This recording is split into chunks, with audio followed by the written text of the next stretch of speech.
ভেজে রাখা পনিরটা দিয়ে দেব। নমস্কার বন্ধুরা, আজকে আমি পনিরের তরকারি রান্না করব। এই দেখুন, আমার মেয়ে বাজার থেকে পনির কিনে নিয়ে এসছে। তা পনিরটা আমি কেটে নেব। তার আগে কড়াইটা বসিয়ে দিয়েছি, সর্ষে তেল দিয়ে দেবো পনিরটা ভাজার জন্য। এই যে বন্ধুরা, পনির কেটে নিয়েছি এই সাইজের।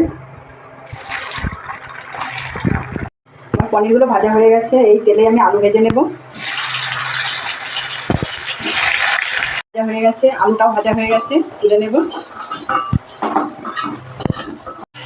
দেখুন বন্ধুরা, পনিরের তরকারির জন্য আমি কী কী মশলা ব্যবহার করব। এখানে জিরে বেটে রেখেছি, আমি সব বাটা মশলা ব্যবহার করব। এখানে লঙ্কা বেটে রেখেছি, আদা বাটা। এখানে আমি টমেটোটা গ্রেট করে নিয়েছি। এখানে আমি কাজু বেটে রেখেছি। এই মশলাগুলো আমি পনিরের তরকারিতে দেবো। এই তেলে আমি জিরে দিয়ে দেবো, জিরে ফোড়ন।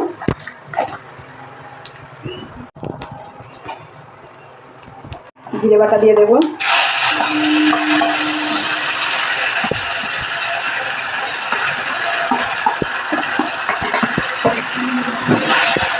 দিয়ে দেবো লবণ, দিয়ে দেবো।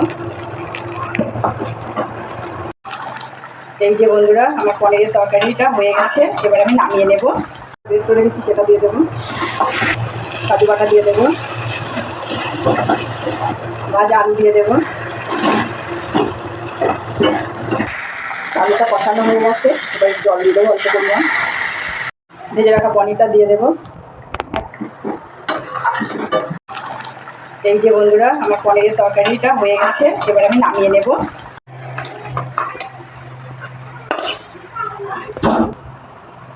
এই যে বন্ধুরা, আমার পনিরের তরকারিটা রেডি হয়ে গেছে। যদি ভালো লাগে তাহলে শেয়ার করবে আর লাইক করবে।